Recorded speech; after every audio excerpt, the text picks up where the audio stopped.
piétonnier du site, là, qui faisait suite à la plénière, donc c'est quasiment la 7e fois qu'on se voit, et on aura une 8e fois le 24 avril, où justement on cherchera à tirer conclusion de l'ensemble des débats sur vraiment une plénière qui sera transversale et qui mettra tout ça en perspective, en se disant aussi, et demain, après, comment on fait pour agir. Le sujet aujourd'hui, il est beaucoup plus sérieux. On a parlé d'innovation, c'est sérieux l'innovation. On a parlé de service, c'est sérieux le service. Mais là, on rentre dans un truc un peu plus sérieux dans le sens où c'est un peu plus complexe et certainement peut-être un peu plus théorique, mais on va essayer de le rendre très applicable tout de suite, puisque on va évoquer la question du commerce et la question des règles d'urbanisme. Donc on va beaucoup parler ce soir de comment finalement on va parler du commerce dans les SCOT, schéma de cohérence territoriaux. Ça sera la deuxième partie de mon intervention. On va parler du commerce dans les PLU ou dans les PLUI. Ce sera la troisième partie de mon intervention. Et la première partie de mon intervention, ça sera de faire une histoire, un retour sur l'histoire de l'urbanisme et du commerce. Parce que on est quand même sur le commerce, sur finalement l'activité économique en France qui est la plus impactée par les règles d'urbanisme que l'on prend. C'est une particularité, vous le verrez tout à l'heure, qui s'explique par des règlements européens. Donc ça sera le premier temps, pendant une demi-heure. Je vais essayer de vous brosser finalement un état des lieux de ce qui s'est fait en matière de commerce et d'urbanisme, et de règles d'urbanisme, et de ce qui se fera demain sur ces thématiques-là, en fonction d'une évolution marquante depuis le 1er janvier de cette année. C'est l'entrée en application de la loi Elan, qui va bouleverser pas mal de choses en matière de gestion de l'urbanisme commercial. Dans une demi-heure, on va essayer de voir ça, de passer tout ça en revue. On va essayer de bien respecter le timing de la première demi-heure, ce qui n'empêchera pas qu'on ait des questions après, parce que dans une demi-heure, c'est ça Alain, je crois, nous avons un duplex avec l'agence d'urbanisme du Pays de Lorient, avec Gilles Poupard, qui est directeur des études de l'agence d'urbanisme, et qui nous fera un témoignage de comment le Pays de Lorient a choisi de parler du commerce dans le schéma de cohérence territoriale du Pays de Lorient, que je connais bien puisque j'ai été pour partie leur conseil sur ces questions-là aussi. Et c'est intéressant de voir finalement comment on peut faire. Alors vous verrez qu'on est sur un territoire, le Pays de Lorient, qui a décidé de mettre des sacrées règles pour le commerce. Certainement le territoire de Scott que je connais qui est le plus, on va dire, serré en termes de règles, pour maîtriser l'urbanisation commerciale et pour maîtriser les rapports centre-ville, périphérie. Et finalement, leur témoignage est assez intéressant. Donc on fera appel tout à l'heure au témoignage de Gilles Poupard. Donc rentrons maintenant dans le vif du sujet et commençons déjà par faire un retour en arrière finalement sur 30 ans d'urbanisme commercial. C'est important de faire ce retour en arrière en se disant qu'aujourd'hui, ça paraît assez évident qu'on puisse gérer le commerce et la spatialisation du commerce en matière finalement d'implantation territoriale, mais finalement lorsque les formes modernes de commerce ont commencé à exister dans les années 60, il n'y avait pas de règles spécifiques pour gérer les implantations commerciales, puisque avant les années 60-70, le commerce il s'implantait assez naturellement et assez exclusivement dans les centralités, donc il n'y avait pas besoin de gérer. Mais il y a besoin de gérer. Alors, il y a un besoin de gérer, de se dire qu'aujourd'hui, une collectivité est en droit de gérer le commerce parce qu'il y a des objectifs qui sont fixés par la loi.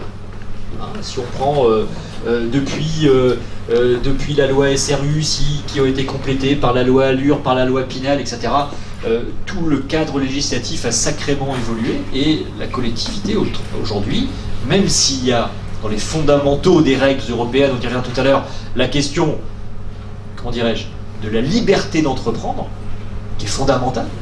Néanmoins, on a le droit d'altérer cette liberté d'entreprendre par des considérations qui nous sont fixées par la loi. Et donc on a besoin effectivement de regarder la question de la réponse aux besoins des populations, de l'économie, de l'utilisation économe des espaces, des besoins en matière de mobilité. Donc il y a tout un champ qui autorise les collectivités finalement à agir sur la question de la spatialisation des équipements commerciaux. Qui autorise, mais finalement on pourrait ne pas le faire.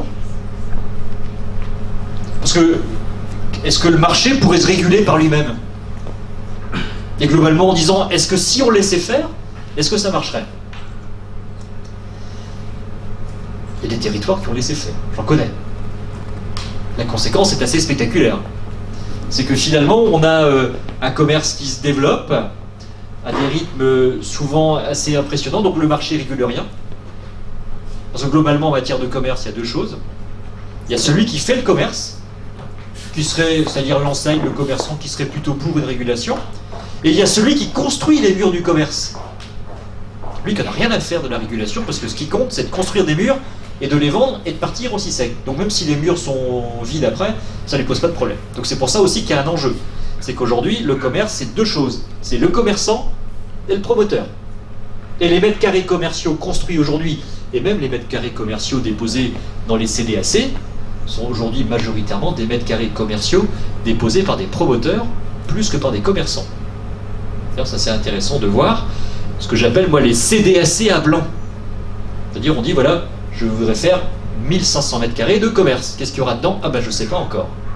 On voit bien qu'il y a une vraie coupure, une vraie rupture entre les deux. Donc du coup, si on était dans un schéma de ne rien réguler, on risquerait d'avoir une prolifération des surfaces comme ça se passe sur des territoires qui ont choisi de ne pas réguler, une accélération du taux de vacances dans les centres-villes très nette, hein, et dans les zones commerciales aussi, puisque le cycle, hein, finalement, d'une opération commerciale de périphérie ou d'un hypermarché ou d'un supermarché de périphérie, c'est je construis des bâtiments, mes bâtiments je les rentabilise, je les amortis en à peu près 5-7 ans.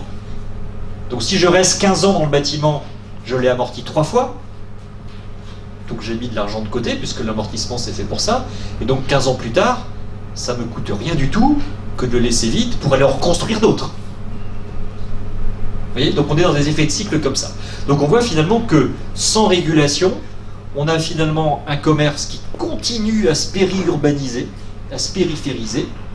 Et puis on a toute la problématique qu'on a évoquée sur l'un des premiers ateliers aussi, qui s'opère, c'est l'explosion, parce que ça c'est un sujet qu'on n'a vraiment pas géré, qui est vraiment assez peu géré dans les documents d'urbanisme, c'est toute la question du commerce sur les axes de flux. Aujourd'hui, quand vous regardez vos documents d'urbanisme, vous n'avez pas beaucoup de règles pour interdire que la boulangerie se mette sur le rond-point, pour interdire que la pharmacie fasse de même, etc. Toute la question de quels seront les centres-villes de demain si on n'a pas de règles. Il est clair que le centre-ville de demain, ça sera un rond-point, au sens commercial du terme. Parce que le glissement s'opère de cette manière. Donc on voit finalement que, sans règles, on risque d'avoir beaucoup de questions de désaménagement du territoire. Alors, c'est une longue histoire, ces règles d'urbanisme. Puisque, si je reprends ces éléments-là un peu sur l'histoire de l'urbanisme commercial, qui donne naissance progressivement à un nouveau contexte réglementaire qui s'est terminé par l'adoption de la loi Elan fin 2018, application début 2019. L'urbanisme commercial, finalement, ça date globalement de 63. En 1963, il y a l'ouverture du premier hypermarché. C'est à Saint-Geneviève-des-Bois, c'est un hypermarché Carrefour. Jusqu'à présent, la France ne connaissait, comme on le disait tout à l'heure, que le commerce de centre-ville. Alors il y avait des petits commerces, il y avait des grands magasins dans les plus grandes villes, mais c'était un commerce qui était complètement inséré dans la tâche urbaine. De 63, premier hypermarché vraiment de périphérie, jusque 69, 73, on a eu progressivement un développement de la périphérie du commerce périphérique. Et donc dans les années 69, il y a eu des premiers textes législatifs. C'était les premières lois Royer. Il y a eu les deuxièmes lois Royer qui étaient les plus importantes en 73. Et ces lois-là, elles ont commencé à dire quoi? Elles ont dit, mais finalement, le commerce, on va le traiter un petit peu différemment. C'est-à-dire que jusqu'à 69, finalement, on pouvait implanter n'importe quel type de commerce n'importe où. Ce qui faisait simplement la différence, c'est l'obtention d'un permis de construire. Il fallait simplement que le commerce qu'on construit soit conforme aux règles d'urbanisme, au plan d'occupation des sols de l'époque. Mais en 73, les lois Royer ont dit quoi? Elles ont dit, on va mettre un truc à côté du permis de construire.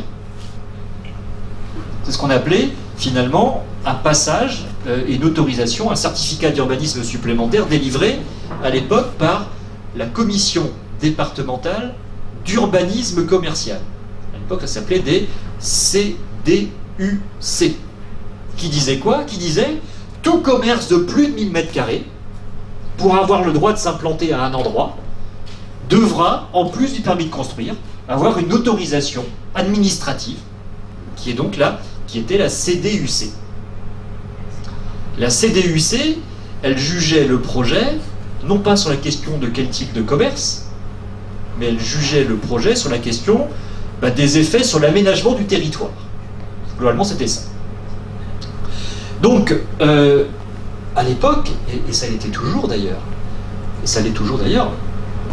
le commerce est le seul secteur de l'économie où, en plus du permis de construire, il faut une autorisation administrative pour ouvrir.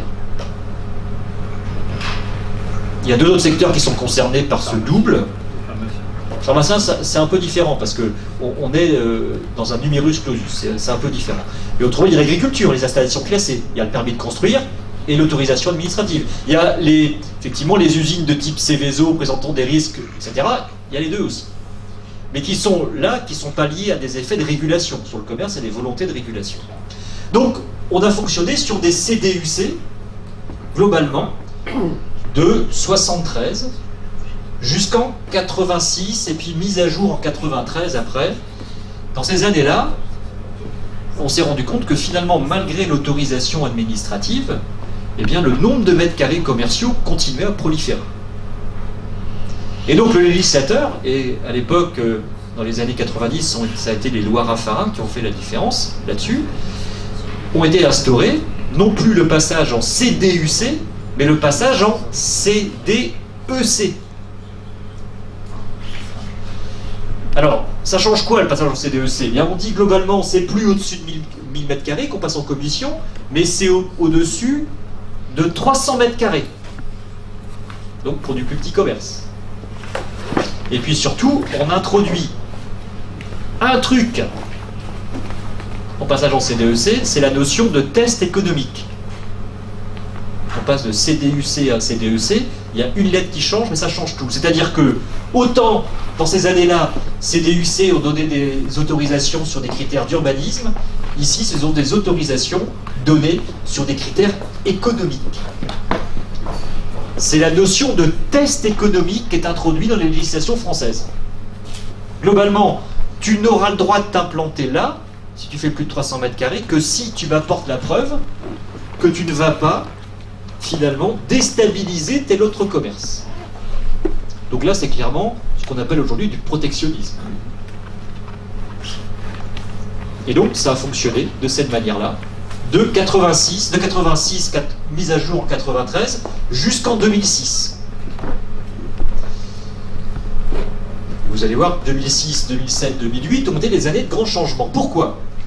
Parce qu'il y a eu un truc en 2006, c'est la directive européenne, qui s'appelle la directive Service, qu'on appelle aussi la directive Bolkestein, du nom du commissaire européen qui l'a écrite, qu'on a souvent appelée aussi la directive, vous savez, du plombier polonais. Cette directive-là, elle dit quoi? Elle dit qu'à partir du moment où on est un ressortissant de l'Union européenne, on peut s'implanter n'importe où et qu'on ne peut pas mettre d'entrave disproportionnée à la liberté d'entreprendre. C'est les fondamentaux de l'Europe qui ont été réécrits, réaffirmés par la directive Service. Donc ça veut dire que le plombier polonais qui veut venir s'implanter en France, il peut le faire, on n'a pas le droit de mettre une entrave. Alors, là-dessus, la directive européenne dit qu'il y a quand même 3 raisons impérieuses d'intérêt général qui permettent de s'opposer à la liberté d'entreprendre. Les effets sur l'aménagement du territoire, les effets sur le développement durable et les effets sur la protection du consommateur. C'est vaste, hein? Mais le problème, c'est que l'Europe vient voir la France et dit, mais il y a un truc chez vous qui ne marche pas. C'est que depuis 93, vous avez introduit une notion de test économique en CDEC. C'est-à-dire que vous délivrez une autorisation d'ouvrir un commerce en regardant est-ce que ça va déstabiliser l'autre. C'est pas la protection du consommateur, c'est pas du développement durable, c'est pas de l'aménagement du territoire. Donc vous, État français, vous allez me supprimer cette règle-là. Vous allez me supprimer les CDEC. Alors, ils ont dit la même chose aux Allemands. Les Allemands ont dit, allez vous faire voir. Nous, on continue nos règles. Les Les Allemands ont des règles très très strictes hein, là-dessus, avec des tests économiques qui sont positionnés. Mais nous, en France, on a dû se plier. Alors, on s'y est plié en 2008, sous peine d'amende de la Commission européenne. Alors ça c'est rigolo parce que l'histoire dit qu'en 2008, il y a un décret qui est sorti au mois d'août 2008 supprimant les CDEC. L'histoire dit que c'est un stagiaire du ministère qui aurait lancé ce décret, parce que finalement, d'août 2008 à décembre 2008, ben, il y a eu un trou dans la loi. C'est qu'on n'avait plus de CDEC, c'est qu'on n'avait plus de CDUC et qu'on n'avait pas encore de CDAC. C'est-à-dire qu'en France, on a supprimé le dispositif de régulation avant d'en créer un autre. Et globalement, ce qui s'est passé ici en 2008, entre décembre et entre août, pardonnez-moi, et décembre, c'est qu'il y a eu, alors selon la police, selon les organisateurs, il y a des vraies variations, il y a eu à peu près 10 millions de mètres carrés commerciaux en France qui ont été créés. Certaines enseignes qui étaient très proches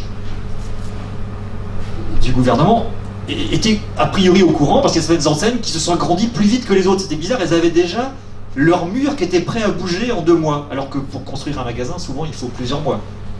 Donc du coup, il y a eu une prolifération de mètres carrés à cette époque-là. Et donc, fin 2008, néanmoins, ont été instaurés les CDAC, Commission départementale d'aménagement commercial. Donc voilà, en 30 ans, on est passé de CDUC à CDEC et on passe en CDAC. Et la CDAC supprime la notion, finalement, de test économique et revient aux considérations de la directive service, aménagement du territoire, développement durable, et puis protection du consommateur. Et donc c'était finalement c'est un retour en arrière, hein, on est revenu à peu près à ce qu'on avait dans les années, dans les années 73. La problématique, c'est que le décret CDAC est tombé, qu'après il y a eu les lois Grenelle qui ont précisé tout ça aussi, et tout ce phénomène réglementaire en 2008-2010, que finalement, pour juger un projet sur des considérations de développement durable, de l'aménagement du territoire et de protection du consommateur, pour vraiment avoir des bons critères derrière ça, c'était le SCOT qui devait les gérer. Sauf que lorsque la loi est sortie, il y avait très peu de SCOT qui étaient équipés pour parler de ça. Donc ce qui a facilité aussi les implantations commerciales pendant un sacré bout de temps. Ce qui explique les croissances de mètres carrés que je vous ai expliquées sur les premiers éléments, c'est surtout parce qu'on a eu un allègement des règles de traitement des dossiers sans que les collectivités soient outillées pour s'adapter à ce changement de règles.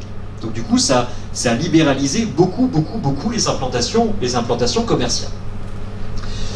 Donc, déjà en 2008 et 2010, les textes disent quoi? Disent finalement que le document intégrateur de toutes les réglementations commerciales auxquelles on doit se référer lorsqu'on passe en CDAC, c'est le SCOT. Le SCOT a un rôle pivot là-dessus. Mais quand les SCOT n'existaient pas, ou peu, ou avec un volet commerce très léger, bah la CDAC, elle a jugé par rapport à quoi? Les enseignes l'ont bien compris, c'est ce que j'ai appelé moi des CDAC camouflage. La loi dit développement durable. Ah, super. On va mettre quelques arbres sur le parking, on va mettre une végétalisation peut-être du toit, un peu de récupération d'eau de pluie, et on a répondu aux objectifs du développement durable. Donc on a juste habillé de vert des mètres carrés pour passer en CDAC. Lorsqu'on a du SCOT trop léger, moi j'en connais des SCOT très légers qui parlent assez peu de commerce, ben on régule rien, parce que les enseignes se sont adaptées. Développement durable, ben c'est ça. Aménagement du territoire, oh, aménagement du territoire, c'est les liaisons douces, on va aménager un petit chemin piéton et puis c'est fait. Mais c'est pas que ça. Et donc finalement, on a eu un dévoiement de la règle et une réutilisation de la règle parce que les SCOT n'ont pas su se mettre à niveau sur ces sujets-là. Alors, 2014, il y a un renforcement du rôle des SCOT.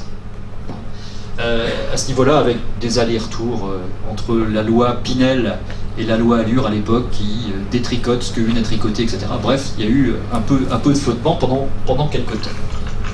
Et donc, aujourd'hui, on en est en 2018, et la loi Elan vient rappeler différentes choses, que le SCOT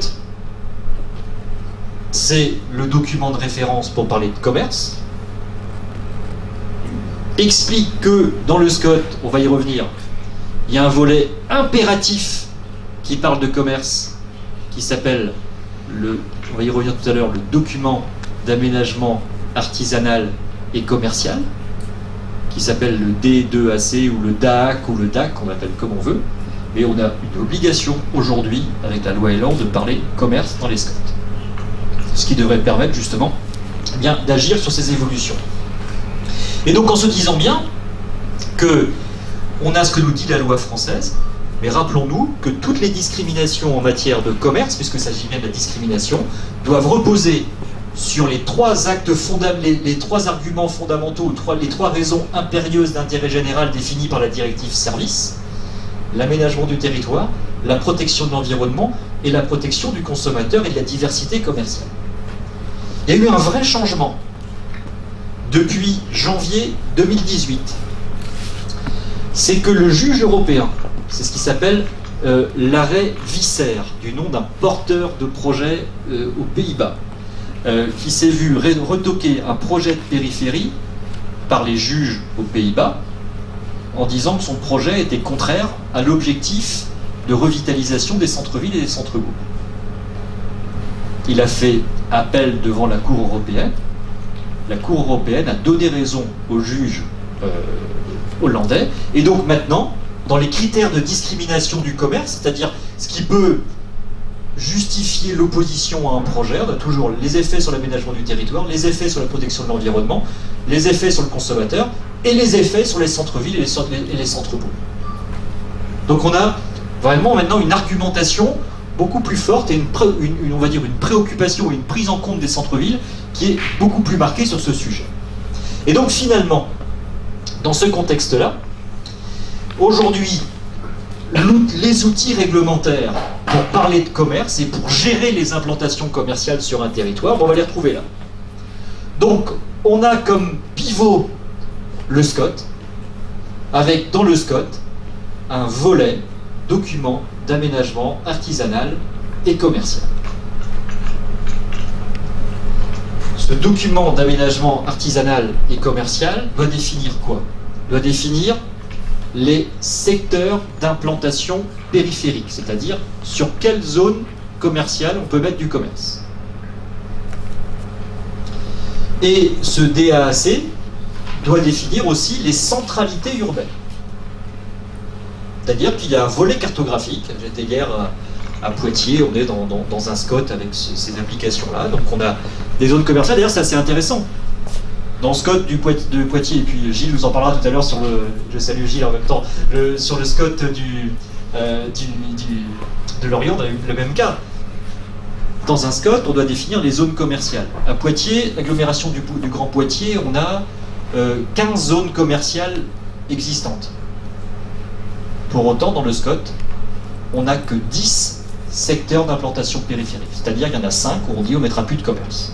On va les faire muter vers autre chose que du commerce. C'est important. C'est pas de dire que tout ce qui est commerce doit être dans le SCOT, on fait des choix en termes d'aménagement. Donc on va définir où on s'implante, secteur d'implantation périphérique, les centralités urbaines, et quelles sont les règles qu'on fixe dedans. Donc le rôle du SCOT est extrêmement important. Le SCOT peut être complété par les questions de PLU et de PLUI. C'est-à-dire que dans un SCOT, vous pouvez dire « je mets du commerce là ». Dans le PLU, vous pouvez dire « ok, il y a du commerce là, mais ça ne sera que ce type de commerce. Alimentaire, par exemple, ou non alimentaire. » C'est-à-dire qu'on peut préciser les règles. D'accord ? Donc mais par contre, le PLU ou le PLUI ne peut pas remettre en cause des réglementations posées par le SCOT. Si le SCOT dit 5 zones commerciales et que vous voulez en rajouter une dans le PLUI, vous ne pouvez pas. Donc il faut bien, c'est important de se dire que le SCOT est bien le document intégrateur de toutes les réglementations en matière d'urbanisme commercial. Il y a eu d'ailleurs une jurisprudence de 2012 qui était assez intéressante sur l'agglomération de Nantes. L'agglomération de Nantes n'était pas couverte par un SCOT à l'époque. Et donc, comme il n'y avait pas de SCOT, ils ont mis des règles très précises dans leur PLU métropolitain. Ben, le PLU métropolitain, il a été retoqué par le juge en disant vos règles, elles sont légales, mais la loi dit que sans SCOT, vous ne pouvez pas mettre de règles dans les PLU et les PLU. Donc ça marche bien comme ça. Donc c'est important de bien le comprendre. Donc ça, et puis autre chose aussi, parce que on aime bien les choses assez simples en France, ça c'est le droit de l'urbanisme, et le code de l'urbanisme. Et puis il y a un autre truc en matière de commerce, c'est le code du commerce. Et donc, l'urbanisme commercial a un pied dans le code de l'urbanisme et un pied dans le code du commerce. C'est pour ça que ça le rend aussi difficile à gérer. Et le code du commerce, il dit quoi? Il dit qu'à l'échelle d'un territoire, on peut aussi créer des schémas de développement commercial qui ne sont pas opposables aux tiers, mais c'est juste une sorte de gentleman's agreement où on va se mettre d'accord sur un territoire, sur ce qu'on veut développer comme commerce. Mais ce n'est pas opposable. Mais il faut savoir que ça existe aussi. Donc ça, c'est le droit vu du côté de la collectivité. Bon, très bien. Mais il y a le droit vu du porteur de projet. Donc je suis aujourd'hui chef d'entreprise et je veux créer sur une commune un commerce de plus de 1000 mètres carrés. Donc je dois passer en CDAC. Sur une commune, je veux créer un commerce de 400 mètres carrés. Est-ce que je passe en CDAC ou pas? Alors, en théorie, non, sauf si mon projet est sur une commune de moins de 20 000 habitants. Le maire de la commune peut m'obliger à passer en CDAC. C'est une règle qui est assez peu connue, mais qui est assez intéressante pour réguler. Autre question. Je fais 100 mètres carrés de surface de vente. Et je vais m'implanter à côté d'un supermarché qui lui-même fait 2500 mètres carrés. Qui est déjà établi. Je mets ma petite boutique sur son parking. Est-ce que je passe en CDAC? Oui, je passe en CDAC parce que je fais partie d'un ensemble commercial qui lui-même fait plus de 1000 mètres carrés. Vous voyez que tout n'est pas aussi simple, il y a des éléments un peu particuliers à comprendre de ce côté. Et si je dois passer en CDAC, comment ça se passe? Donc j'ai mon projet commercial, et finalement, dans mon projet commercial, j'ai deux choses. Avant, je demandais mon autorisation en CDAC, et une fois que j'avais mon autorisation en CDAC, je déposais mon permis de construire. Ça, c'était jusque la loi Allure. Depuis la loi Allure, je ne fais qu'un seul et même dossier. Ça s'appelle une AEC, une autorisation d'exploitation commerciale. C'est un gros dossier que je dépose en mairie, où j'ai à la fois mon dossier pour la CDAC et mon permis de construire. Le vrai changement, quel est-il? Il est hyper important. C'est qu'avant, faire un dossier CDAC, ça me coûtait, moi, enseigne, 5 000 €. Et je ne déposais mon permis de construire que si j'avais mon dossier CDAC. Aujourd'hui, de faire un dossier global d'AEC, permis de construire ou autorisation, ça coûte 50 à 100 000 €. Parce qu'il faut faire les études de sol, etc. Voilà. Donc du coup, ça a régulé naturellement aussi le truc. Et puis, la loi Elan vient de rajouter un truc. Donc je dois déposer mon dossier en CDAC, mon PC, ça c'est le même truc. Et en plus, dedans, je dois aussi produire. Et ça, c'est applicable depuis le 1er janvier 2019. Je dois produire en même temps une étude d'impact. C'est-à-dire que moi, enseigne, le texte de loi, alors on a un vrai problème, on attend des éclaircissements de la part de l'État là-dessus. Parce que le texte de loi dit « étude d'impact réalisée par un organisme indépendant ». Qu'est-ce qu'un organisme indépendant? Moi, j'ai été contacté par des enseignes qui disent « on aimerait que vous fassiez des études d'impact ». Et très bien. Très très bien. Il dit « ça coûte combien ?» Je dis « bah, je sais pas quoi ça coûte, il faut qu'on en discute. » Mais est-ce que vous m'autorisez à faire une étude d'impact négative?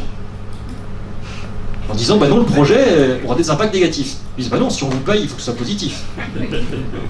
c'est là que je voulais en venir, parce que je ne voulais pas les faire, les études d'impact. Mais le problème, c'est quel organisme indépendant sera susceptible de dire à une enseigne, je te prends un billet de 5000, mais en contrepartie, j'ai le droit de te dire que ton projet n'est pas bon. J'ai un peu de mal à voir, et je pense qu'on attend beaucoup d'éclaircissements de l'État parce qu'on ne sait pas du tout comment ça va marcher, cette partie d'études d'impact, mais qui aujourd'hui est un truc à intégrer. Hein, donc l'autorisation que doit déposer, la demande d'autorisation que doit déposer une enseigne, c'est bien le dossier CDAC, le permis de construire, et puis l'étude d'impact en même temps. Donc ça, c'est pour vous montrer un peu quelles sont les règles là-dessus, mais surtout de bien se dire que mon autorisation, tout ça, ça va passer en CDAC, en CNAC, mais ça doit être compatible avec le SCOT.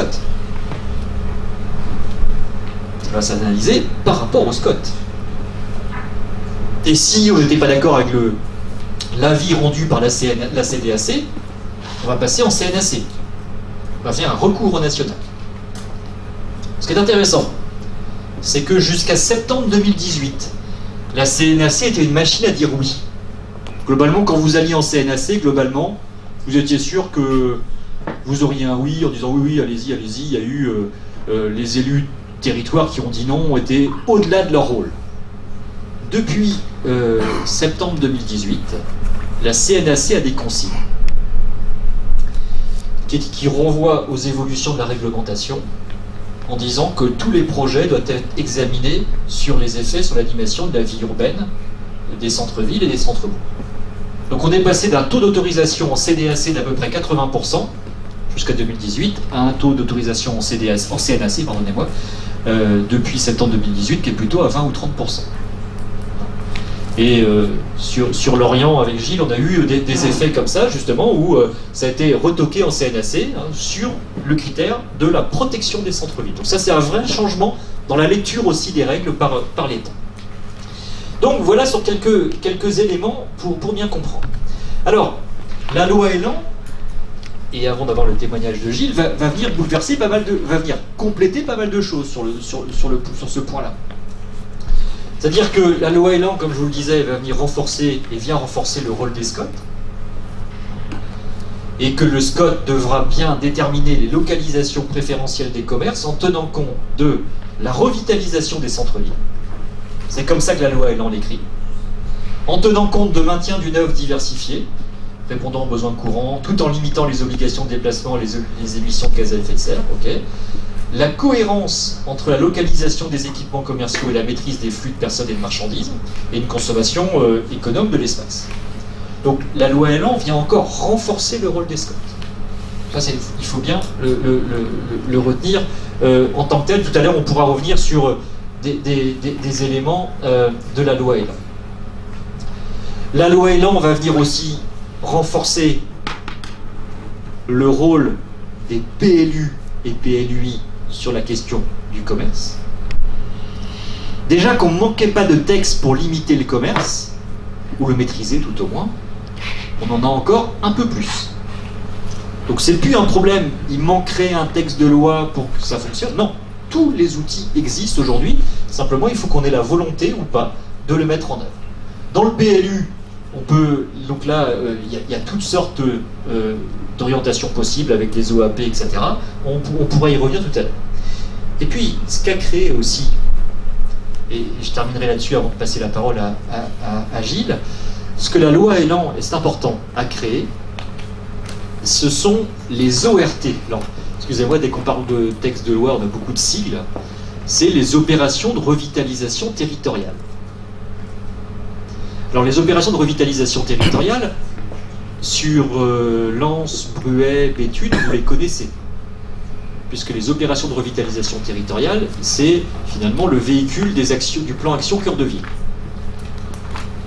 Par contre, à date du 1er janvier 2019, toute ville qui voudrait avoir une action sur son centre-ville, même si elle n'a pas été retenue dans les 222 villes retenues par l'État, peut lancer une ORT.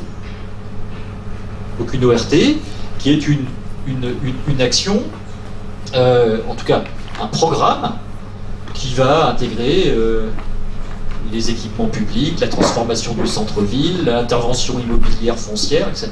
Donc là, c'est un vrai encore accélérateur à la politique de centre-ville. Mais surtout, ce que les ORT vont modifier, et ça, vous pouvez déjà, que vous soyez à Béthune, Bruay ou Lens, déjà l'utiliser aujourd'hui. L'ORT, c'est pas que de l'incitatif pour apporter de l'argent ou de la méthode pour restructurer un centre-ville. Il y a un vrai côté réglementaire dans les ORT qu'on va juste aller chercher. Ben, je ne l'ai pas là, c'est pas grave, je vais vous le rappeler. Si, voilà, je l'ai ici, dans les conventions ORT. Donc l'ORT, c'est toujours porté par une ville et par une agglomération. Dans le cadre de l'ORT, qu'est-ce qu'on peut demander au préfet? Important. On peut demander au préfet de suspendre l'instruction en CDAC des autorisations de création ou d'agrandissement des grandes surfaces. En disant, on veut travailler sur le centre-ville, mais comme on est sur une ORT, et que l'État veut que l'incitatif, pour une fois, corresponde aux documents de planification, on peut agir sur le sujet. Il y a Liévin aussi, bien sûr, dans les ORT. Donc, ça, c'est important. Ça veut dire qu'on peut demander au préfet de suspendre toutes les autorisations. C'est-à-dire que pendant 3 ans, on ne veut plus qu'il y ait de création ou d'agrandissement de grandes et moyennes surfaces. Sur le territoire de l'agglomération, mais on peut demander au préfet aussi d'étendre cette sorte de moratoire sur les territoires voisins, qui pourraient avoir un effet sur le centre-ville quand on est en train de restructurer. Donc tout ça, vous voyez, ça va venir compléter le dispositif, c'est-à-dire que si on juge, c'est important, si on est dans une ORT et qu'on juge que le temps qu'on mette une réglementation dans le SCOT, entre le moment où on commence une révision de SCOT et qu'on arrive au bout, il faut quelques années, et en quelques années, il peut se passer pas mal de choses qui peuvent être contraires à la revitalisation du centre-ville. Et moi j'ai milité pour qu'on ait des outils un peu plus souples pour pouvoir réagir assez rapidement. Ben oui, on peut demander, dans l'attente de l'opérationnalité du document d'urbanisme, de suspendre les autorisations. Alors, ça, théoriquement, on doit pouvoir le faire depuis l'automne. L'État disait, oui, il faut bien attendre la promulgation de la loi. C'est fait. Je sais que, tout à l'heure, on parlait de Châtellerault, des discussions sur Châtellerault, de ce point de vue-là, en disant, voilà, qu'est-ce qu'on ne doit pas, parce que ça de Châtellerault, c'est un taux de vacances du centre-ville en commerce qui est de 25%, donc il faut effectivement maîtriser aussi ce qui se passe aux espaces de périphérie.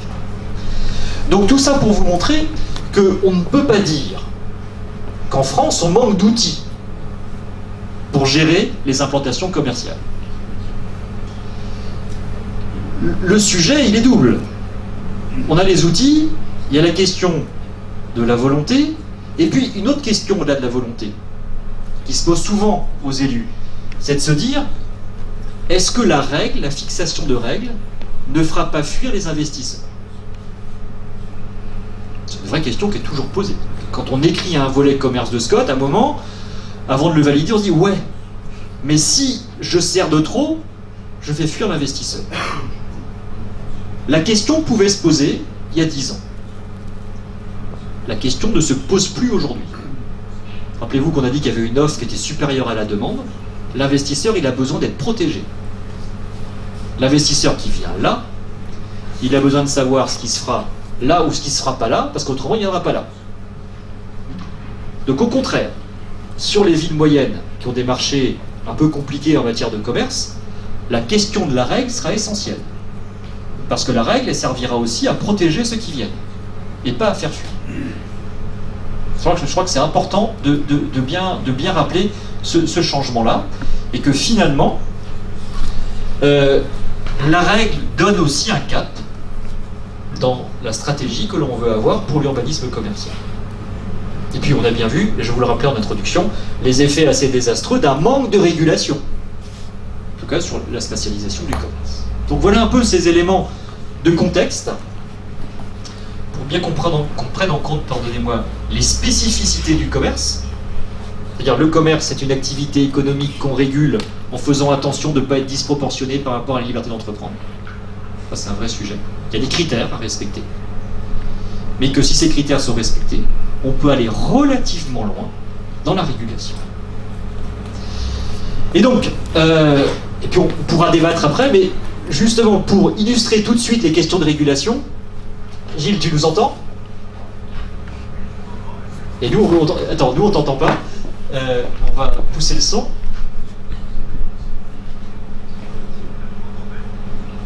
Alors, on devine ta voix, Gilles.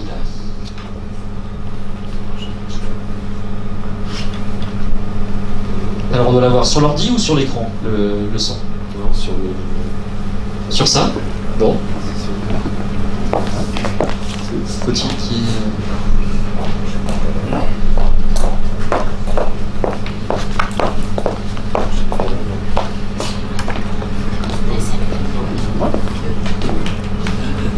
Alors,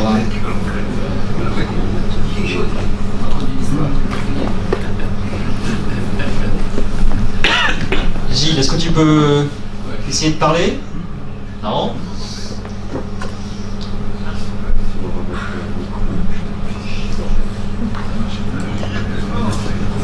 Ouais. On va mettre le micro sur le... Alors, on va essayer de passer le micro par ordinateur interposé. Là, vous m'entendez? Vas-y, Gilles. Oui, est-ce que vous m'entendez? Ouais, ça va aller? À peu près. Il va falloir que tu hurles, je pense, Gilles. Mais Moi, j'entends très bien, par contre. bon, c'est un peu mieux là pour nous. Ça vient, je pense, ouais. Donc, Gilles est avec nous parce que Gilles a piloté dans sa condition et dans son poste de directeur des études à l'agence d'urbanisme de Lorient. Il a piloté le SCOT de l'agglomération du pays de Lorient. Et dans ce SCOT, on a un volet commerce qui est, pour paraphraser ce que dit un de tes élus, Tristan Drouard, un volet commerce robuste. Hein, et donc je trouvais que c'était intéressant que Gilles puisse venir témoigner de la manière dont tout ça s'est passé. Alors, je vais mettre le PowerPoint que tu m'as passé à l'écran, Gilles. Comme ça, on va pouvoir avoir tout ça.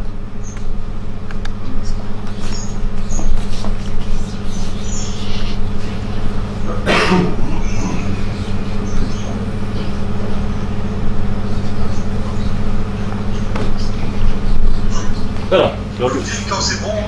pour moi, le PowerPoint c'est bon. Par contre, le son, on peut pas. Au niveau des amplis, est-ce qu'on peut pousser le son ou pas? Non. Attends, on va faire juste un petit essai.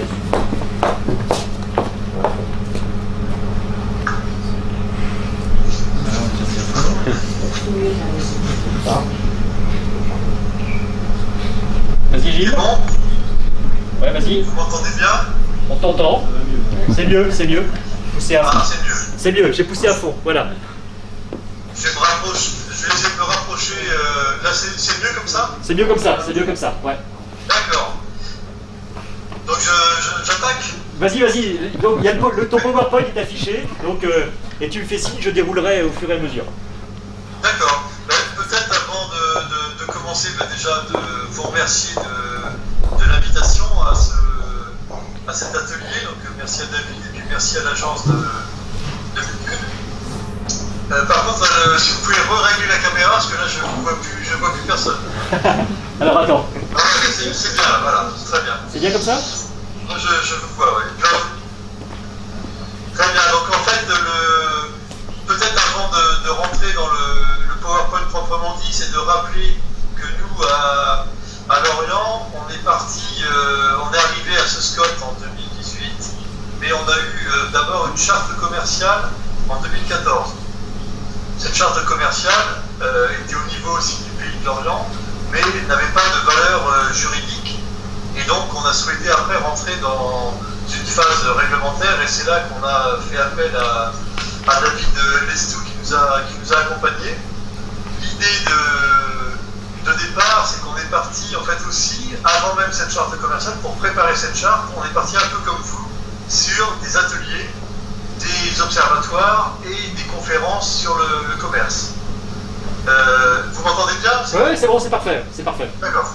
Et donc on est parti sur cette logique-là en faisant venir des spécialistes du commerce. Bon, à l'époque, David Lestou n'était pas venu, mais il est venu après, donc c'était plutôt Philippe Moati, David Mangin, etc.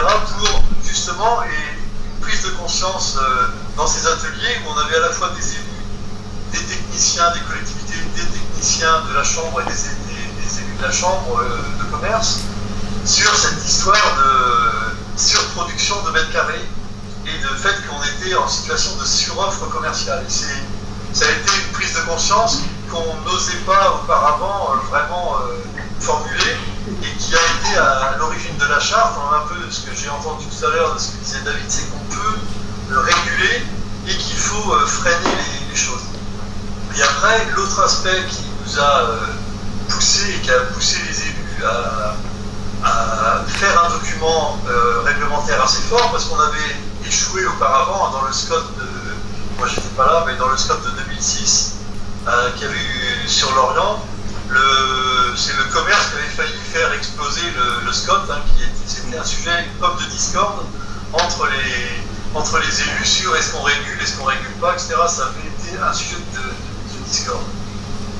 Et ce qui a fait partir vers un DAC assez ferme, enfin, vous verrez si vous trouvez que c'est ferme ou pas, mais bon, en tout cas assez robuste, comme disait David, c'était la montée de la vacance dans le centre-ville de Lorient. Et c'est parti par une petite anecdote qui a été qu'il y a une première mesure de la vacance qui a été faite par un organisme national qui s'appelait Procos, et on s'est retrouvé en première à la une du Monde, et en pleine page du Monde sur la vacance dans les villes moyennes, une photo de Lorient. Et donc il y a eu quand même une prise de conscience, et on s'est doté à ce moment-là d'un observatoire à l'agence, à la demande de la ville de Lorient et de l'Agglo, pour mesurer chaque année le taux de vacances. Donc c'est parti sur cette question-là de dire qu'il ne faut pas, avec tous les investissements qu'il y a eu depuis des années dans le centre-ville de Lorient et dans les centralités de l'ensemble du pays de Lorient, des plus petites communes, vous verrez tout à l'heure sur la carte, dire on ne peut pas laisser partir les centralités. Donc c'est quelque chose qui a réuni dans les 30 communes du pays de Lorient, qui en a réuni 28 sur 30. Et donc c'est parti vraiment de cette préoccupation-là. Donc c'est pour ça que la première page du diaporama, c'est une priorité en centralité. Ça a été vraiment le choix. Donc on peut passer à la deuxième diapo, qui est de dire finalement quels sont les principes d'élaboration du DAC dans le SCOT.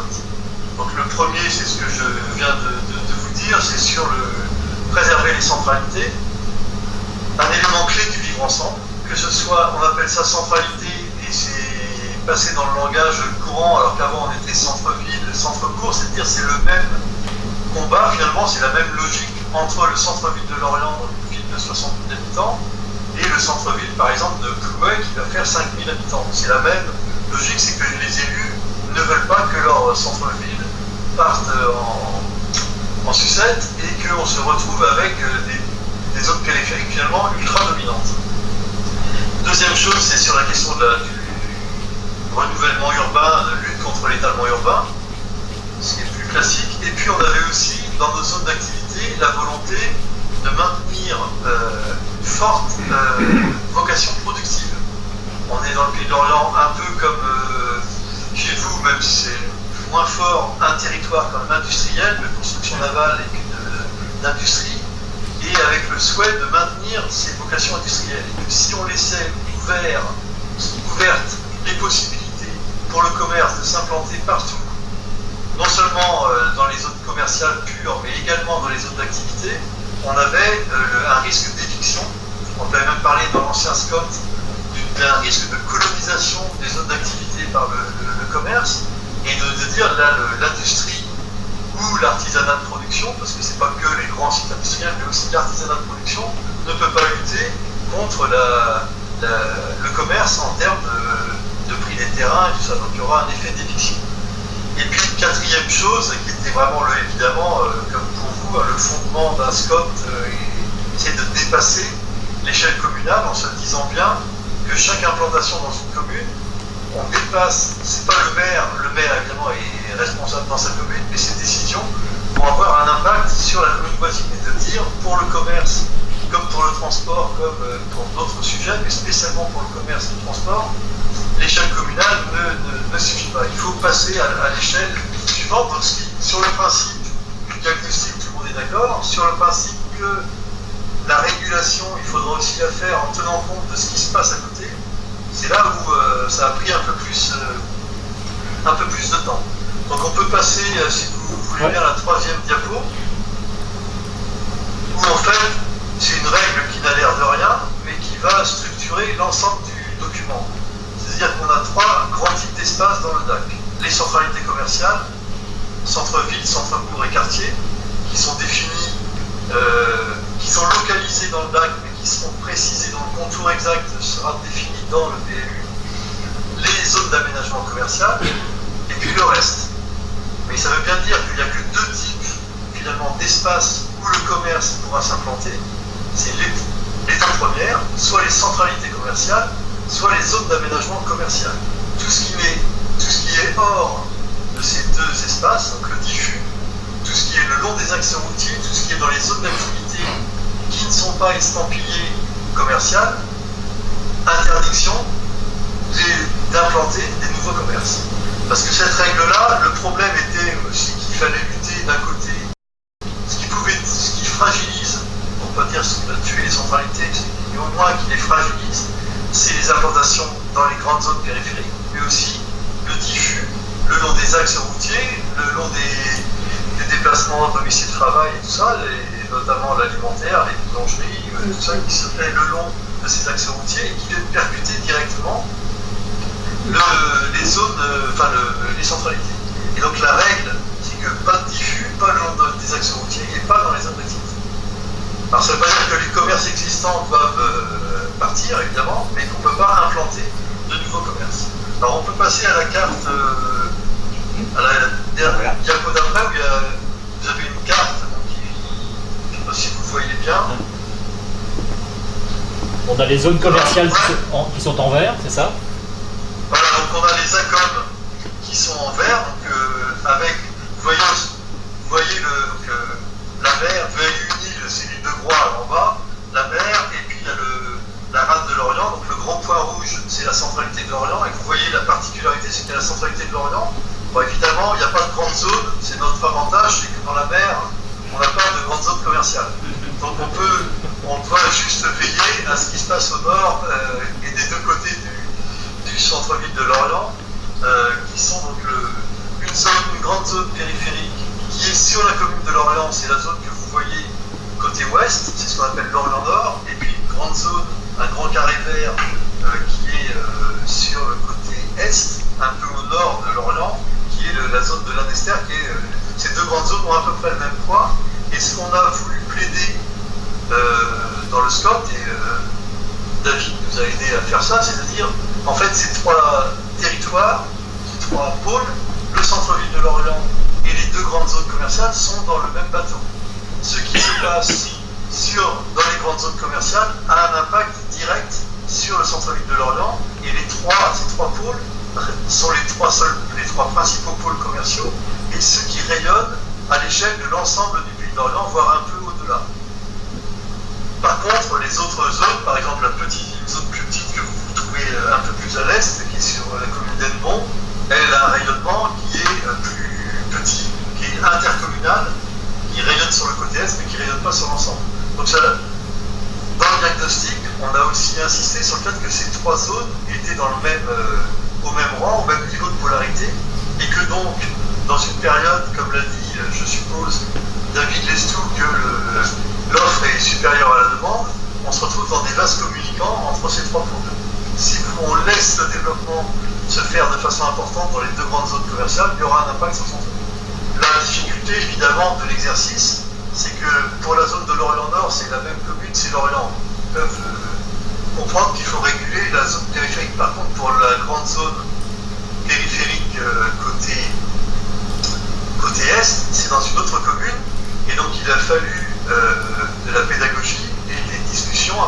pour faire comprendre à cette commune que sa zone périphérique, on allait la faire dépendre du centre-ville de Lorient. C'est ce que je vais vous expliquer tout à l'heure. Et donc voilà, et puis sinon vous avez sur le reste du territoire des petites zones périphériques, mais il n'y en a que 3 autres, donc on n'a que 5 sur un territoire qui fait 210 000 habitants. On se retrouve avec uniquement 5 zones commerciales. Il y a eu un Tout effet. le reste des zones d'activité qui existent aujourd'hui ne sont, il y en a une trentaine ou quarantaine, sont dorénavant, depuis mai 2018, uniquement des zones productives qui ne peuvent accueillir que des entreprises qui ont besoin d'être dans ces zones et qui, de toute façon, le commerce ne peut pas s'y implanter.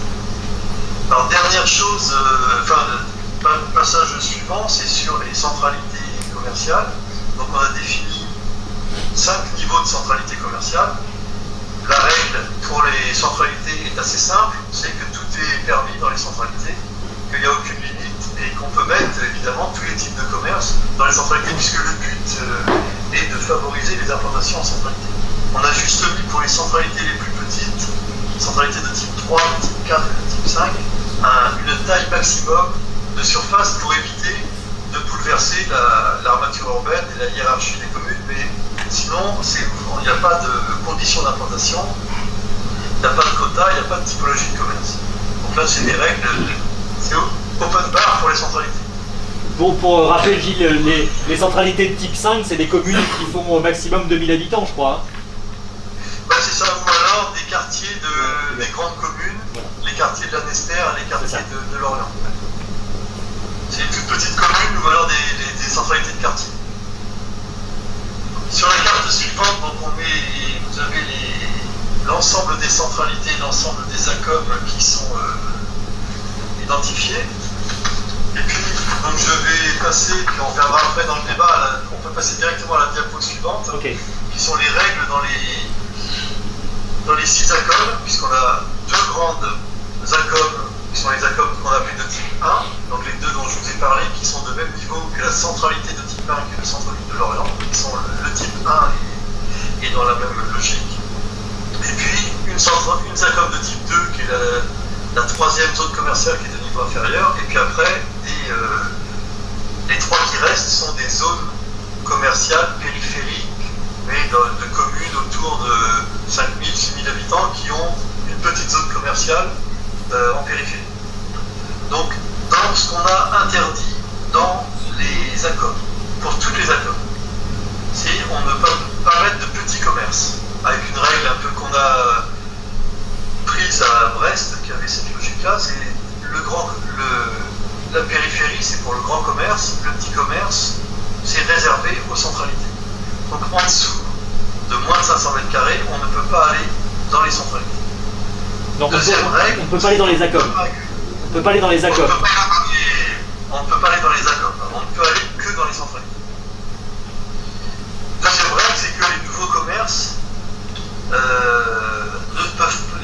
sont pas autorisés, sont donc interdits les commerces qui répondent à des besoins courants et quotidiens. Par exemple, l'alimentaire.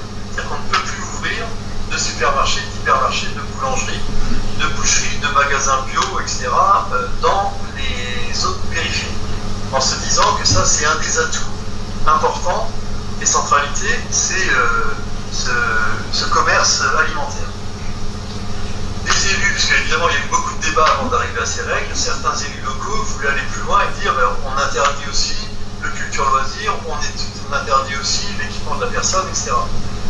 Là, alors je ne sais pas si ça a exactement changé, mais là les règles sont comme des règles d'aménagement, et donc il fallait que le critère soit un critère de type de fréquentation. Donc on était sur les besoins courants et quotidiens, c'est des flux beaucoup plus importants et beaucoup plus courants que si on est sur des commerces anomaux, type équipement de la personne, équipement de la maison, où on ne va pas toutes les semaines acheter un nouveau salon alors qu'on va toutes les semaines au supermarché.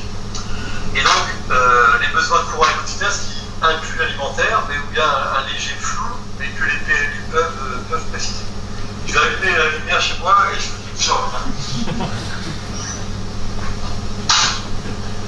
Je constate qu'il fait nuit plus tard en Bretagne que. Excusez-moi. Il y a un décalage horaire. Dernière chose qui est, autre chose qui est interdite, c'est les galeries commerciales, qui sont effectivement, c'est d'ailleurs une des choses qui avant qu'on passe au SCOT, il y a eu la charte commerciale qui interdisait aussi les galeries, mais qui, comme il n'y avait pas de règles, il n'y a pas de valeur réglementaire, ce que souhaitent beaucoup les hypermarchés, c'est de transformer leurs surfaces de vente qui ne sont plus assez rentables, qui sont trop grandes, de rajouter de la galerie commerciale. Et ce qui est effectivement le plus dangereux pour les centres-villes, puisque c'est des galeries commerciales qui vont accueillir souvent de l'équipement de la personne, du culture loisir, ce qui sont les points forts souvent des centres-villes. Et là, on est sur... en plus, c'est bien des belles surfaces et tout, donc c'est très dangereux. Donc là, aujourd'hui, on ne peut plus faire de galerie commerciale. Et depuis le SCOT, on a refusé un refus en CDAC d'une nouvelle extension d'une galerie commerciale dans la grande zone périphérique de la commune voisine. Et sont également interdits les nouveaux équipements cinématographiques. Et même, on a aussi refusé une extension d'un multiplex de périphérique qui voulait rajouter une salle et des fauteuils récemment en CDAC. C'est bien. C'est commun à toutes les zones périphériques. Ce qu'on rajoute après comme condition pour les ACOM de type 1 et 2, donc les 3 plus grandes ACOM, c'est qu'on on rajoute des conditions en plus de la règle commune. Comme le principe du SCOT, c'est de préserver les centralités. Et donc, David Lestou nous avait effectivement dit que l'idée avait été bien acceptée, de dire qu'il faut des règles qui sont des conditions, des conditionnalités, qu'on ne soit pas pour 20 ans à dire on bloque tout ou on ouvre tout. Et donc, dans la réflexion après sur le type de conditions qu'on pouvait mettre, logiquement est venue dans la réflexion la question du taux de vacances du centre-ville qu'on mesurait déjà depuis un moment. Et en disant, qu'est-ce qui pourrait être comme indice de bonne santé du centre-ville? C'est le taux de vacances, alors évidemment qui n'est pas le seul indicateur, mais qui est l'indicateur qu'on a et qui permet que tout le monde comprend, c'est de dire cet indicateur de taux de vacances dans le centre-ville, ça va être la condition pour que, à l'avenir, on puisse ouvrir des droits dans les grandes zones périphériques. Tant que le taux de vacances est supérieur à 9%, on a droit dans ces deux grandes zones périphériques, les ACOM de type 1, dans le jargon, qu'à 3000 m² d'extension dans les 10 ans qui viennent, donc ce qui est très, très faible. Et on a globalement, de toute façon, une enveloppe pour ces grandes zones périphériques que de 8300. Comment on est tombé sur 8300? On a dit, avec les élus, il faut freiner, il faut donner un coup de frein. Dans la décennie précédente, on a ouvert 24 000 m², donc le coup de frein, c'est qu'on divise par 3. Donc on passe à 25 000 m², je ne sais plus, enfin dans ces eaux-là, on passe à 8300 m². On divise par 3 pour les deux accords. En plus de cette division par 3, on remet 5300 m² sous condition d'un taux de vacances redevenu favorable, en dessous de 9%, puisque avant tout ça, avant la crise, l'aggravation de la crise du commerce, de la révolution commerciale, on était à un taux de vacances de 6% dans le centre-ville de Lorient. Aujourd'hui, on est à 12%. La crainte aussi des élus, c'est de dire on ne veut pas aller comme d'autres communes, notamment du nord de la Bretagne, notamment à Saint-Brieuc, où ils ont un taux de vacances qui est autour de 17-18%, suivant la police ou suivant les manifestants, mais on a un taux de vacances, nous, à Lorient, qui a doublé, qui est passé de 6 à 12, et c'est surtout, la crainte, c'est de ne pas continuer à monter et à atteindre un taux de vacances plus important. Donc la règle qui est forte, alors qui est dure à accepter évidemment, pour les élus des communes qui ont des grandes zones périphériques qui disent mais je dois accepter que mon taux, que le développement de ma zone périphérique va dépendre de la santé, de la centralité du voisin. Mais c'est justement de dire si on joue la carte de l'intercommunalité, de dire que les décisions des uns impactent le commerce des autres, c'est une règle qui finalement a été acceptée. Pour terminer, donc, la diapo d'après, c'est, comme je l'avais dit, hors des centralités commerciales et des ACOM, c'est-à-dire le long de tous les axes routiers, à proximité des échangeurs, des fautes de frappe, dans les zones d'activité productive, aucune implantation commerciale possible. Aucune nouvelle implantation commerciale. Pour les commerces existants, ils ont droit à une extension de plusieurs pourcents de leur surface actuelle sur la durée du SCOT, donc tout ça a été discuté aussi avec la Chambre de commerce en disant ben voilà, on ne peut pas bloquer les commerçants qui sont là, qui ont investi, on ne peut pas dire vous n'aurez plus droit à aucune extension, mais par contre c'est comme des extensions limitées. Dernière diapo avant de passer au débat, si vous voulez bien, c'est quel effet sur les autorisations commerciales. Avant même l'approbation du SCOT, la règle à la fois de l'agglo, de la ville de Lorient et du syndicat mixte du SCOT, pour lequel nous, l'agence, on prépare les avis, c'est de dire on applique le SCOT par anticipation. En utilisant les lois qui existent, notamment le fait que on doit préserver les centralités commerciales. Donc, à partir de cet argument-là, on a pu avoir 5 projets d'extension refusés en CDAC. Avec aussi un travail qu'on a fait, c'est qu'on a fait avec les élus de la CCI et les élus de l'AGLO et du SCOT, Jean-Michel Bonhomme, qui est maire de Riantec, et Tristan Douard, qui est adjoint au maire à Lorient, qui ont travaillé sur ce sujet-là, qui étaient un peu les porteurs, les chefs de projet du côté des élus pour ce travail-là. On a fait le tour de tous les membres de la CDAC pour expliquer pourquoi d'un seul coup Lorient, les CDAC à Lorient, du moins le SCOT et l'AGLO, disaient non à beaucoup de projets d'extension. Parce que les premières fois, l'élu en question se retrouvait un peu seul face à la CDAC en disant mais les gens disaient mais pourquoi vous refusez telle chose alors que il y a un intérêt pour telle et telle raison. Donc on a fait le tour de toutes les personnalités qualifiées, tous les membres de la CDAC. Et on a aussi pris contact systématiquement avec la préfecture pour donner le point de vue du SCOT avant même la CDAC pour que ce ne soit pas une surprise et que on n'arrive pas un peu comme un empêcheur de développer en rond le commerce. C'est ça, donc, les refus se sont basés donc, par anticipation du SCOT en s'appuyant sur la loi Pinel qui prenait le critère de préservation des centres urbains qui permettait, quand ça menaçait le centre urbain, de dire non à des projets. Depuis le SCOT, donc le SCOT a été approuvé à la quasi-unanimité en mai 2018. Il y a eu 5 dossiers en CDAC, 2 avis négatifs, une galerie marchande et l'extension d'un multiplex en ZACOM, 3 avis positifs qui étaient de la réoccupation de locaux vacants en ZACOM. Là, par contre, on n'a aucune règle, sauf de ne pas mettre d'alimentaire, mais sinon, les locaux vacants, évidemment, on ne va pas bloquer la résorption des locaux vacants, puisque un des buts aussi du SCOT, c'est d'avoir moins de vacances en centre-ville et de ne pas avoir non plus de vacances en périphérie. Donc voilà, je ne sais pas si ça a été clair. Pour moi, oui. Je pense que pour tout le monde, on peut peut-être l'applaudir aussi pour remercier Gilles de son intervention. Je pense que ça a été très clair, je pense, pour tout le monde. N'hésitez pas si vous avez des questions. C'est un exemple, effectivement, pour moi, d'un des SCOT qui est le plus robuste de ce point de vue-là, qui va assez loin, qui assume des choix, et qui, pour moi, c'était l'un des premiers SCOT, et d'ailleurs, on avait pris attache avec des avocats pour savoir si ce principe de conditionnalité, c'est-à-dire de faire reposer une règle sur la condition de vacances dans un centre-ville, était autorisé par le Code de l'urbanisme.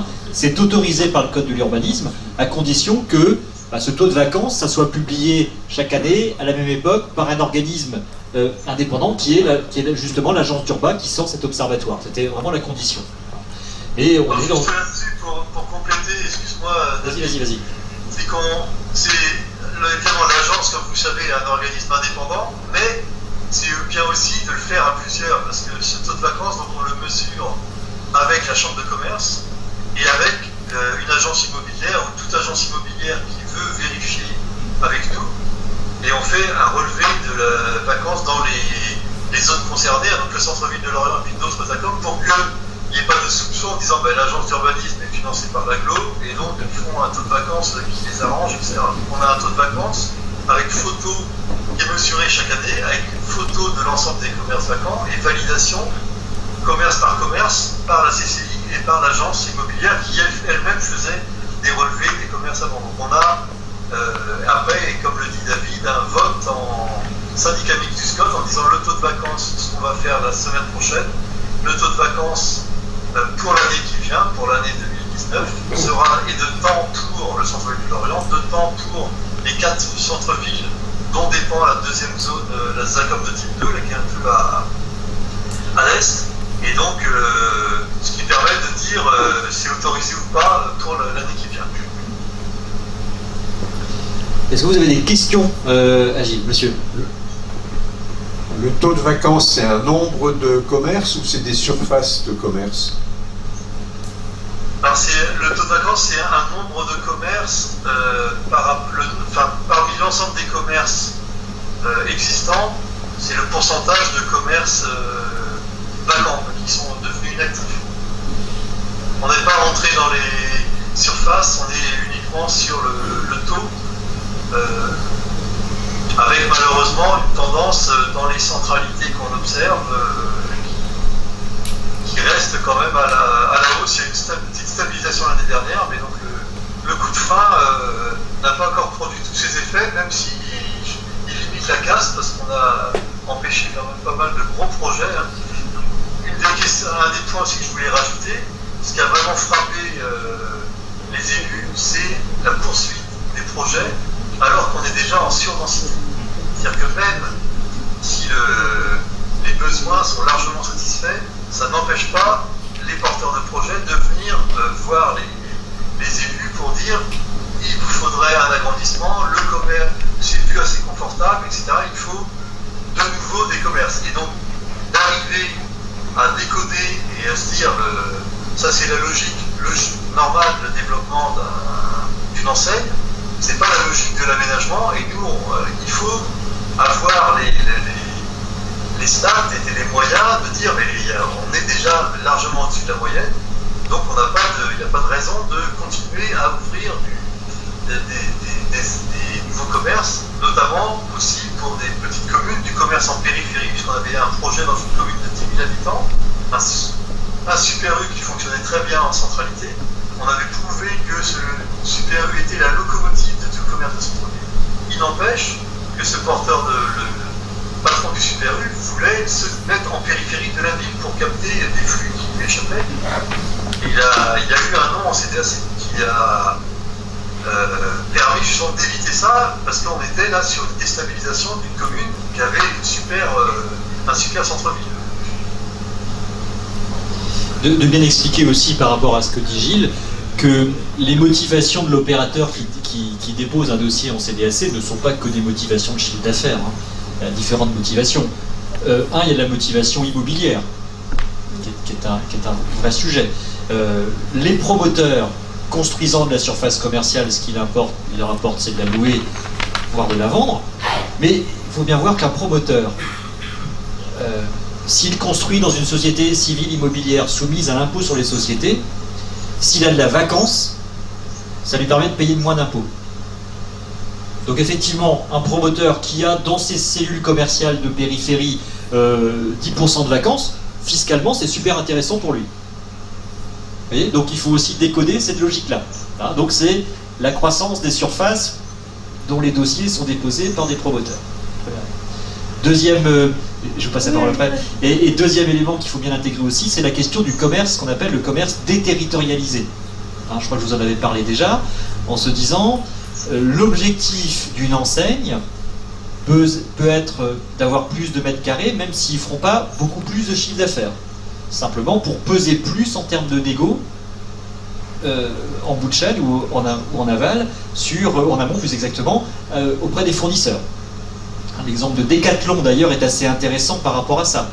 Decathlon, aujourd'hui, le rôle des magasins c'est de faire du chiffre d'affaires, mais c'est surtout aussi de faire tourner les usines, puisque Decathlon est sur ses marques propres, et fabricants et revendeurs, donc la valeur ajoutée n'est plus faite dans le magasin, mais elle est travaillée dans les usines. Donc d'accord, en plus ça déporte les valeurs ajoutées, même hors des régions, hein. Il faut aussi bien l'intégrer comme ça. Donc c'est ce qui explique aussi, et puis l'exemple de Super U, dont Gilles parlait, il se dit quoi, le gars de Super U, il se dit, bah, si moi je ne vais pas en périphérie, il y a un autre qui va s'y mettre.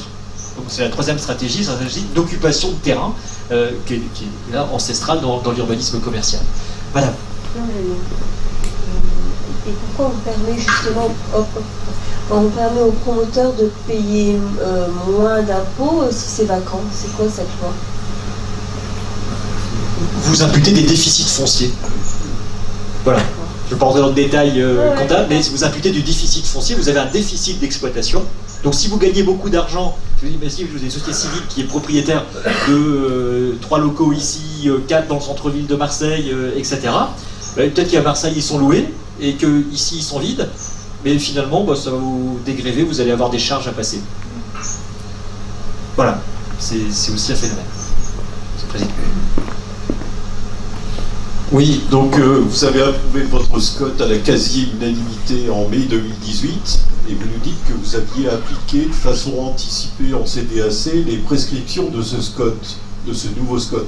À partir de quel moment vous avez commencé à appliquer ces principes dans la démarche de révision du SCOT? Je pense que ça a été l'année... en fait, il y a eu un galop d'essai avec la charte commerciale, donc qui a été votée en 2014, juste avant le nouveau mandat.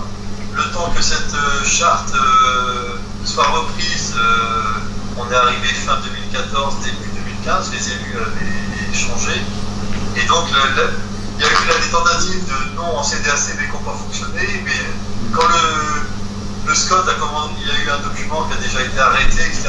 Là, les élus ont dit on applique, on respecte la logique, puisqu'il y avait un accord sur le projet, en utilisant, donc on va dire c'est surtout 2017. 2017, un an, ça fait un an et demi avant l'approbation officielle. Le sujet qui avec 5 projets d'extension, c'est ça qui ont été refusés. Après le projet politique, après le PADD. 5 projets périphériques. Ouais, après le projet politique, après le PADD. Et puis surtout, à travers ça, ce qu'il faut bien retenir aussi, c'est qu'il y a les règles et qu'il y a la gouvernance. Parce que j'ai des SCOT sur lesquels il y a beaucoup de règles. Mais les règles ne sont pas portées. Puis vous savez, il suffit qu'une CDAC passe un peu en force, il y a une règle qui est plus respectée, puis ça fait jurisprudence finalement. Donc il y a deux choses. C'est pas une fois qu'on a écrit les règles que tout est fini. D'ailleurs, on le voit bien, même sans les règles, on peut peser. Donc c'est bien l'enjeu de la gouvernance qui est aussi un sujet essentiel. Pourquoi ça a été possible? C'est vraiment ce travail. Au début, il y a eu des échecs, comme je le disais, et c'est le travail de persuasion, même d'explication, avec l'ensemble des membres de la CDAC, de les voir en tête à tête, pour dire ben voilà, l'Orient, pour telle et telle raison, pour les centralités, pour les terres agricoles et pour la préservation d'un foncier productif, on veut freiner l'extension du commerce en périphérie, d'expliquer les raisons, d'expliquer les règles et tout, et qui a permis d'avoir des votes qui étaient pas seulement les élus du SCOT, les élus de l'agglo et de la ville-centre, mais avec des votes des personnalités qualifiées qui étaient en notre faveur, en la faveur du DAC, alors qu'au départ c'était pas le cas, ils ne comprenaient pas d'où ça sortait. Et beaucoup de personnes qui disaient, mais de toute façon la CDAC, on dit toujours oui, on respecte toujours ce que veut le maire, donc de toute façon il n'y a rien à faire, puisque le conseil général aussi va voter comme le maire et le conseil régional, ça, donc c'est de changer aussi cette logique-là et d'interpeller et le conseil et l'association des maires de France aussi qui sont présents, donc d'aller voir le représentant de l'association des maires de France dans le département pour expliquer pourquoi on faisait ça, etc. Donc il y a eu ce travail de pédagogie, et puis après, alors l'autre aspect sur la gouvernance, peut-être comme vous êtes aussi avec une agence d'urbanisme, c'est l'intérêt, sans faire de publicité pour les agences d'urbanisme, mais c'est la question de l'observation. C'est que sans l'observation maintenue dans la durée,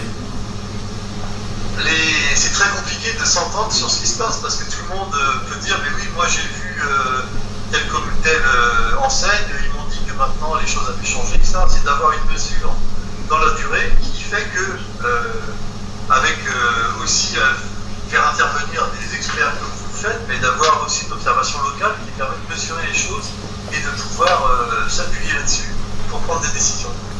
C'est tout l'enjeu d'objectiver les décisions, parce que dans les questions de l'urbanisme commercial et du commerce, il y a beaucoup d'affectifs.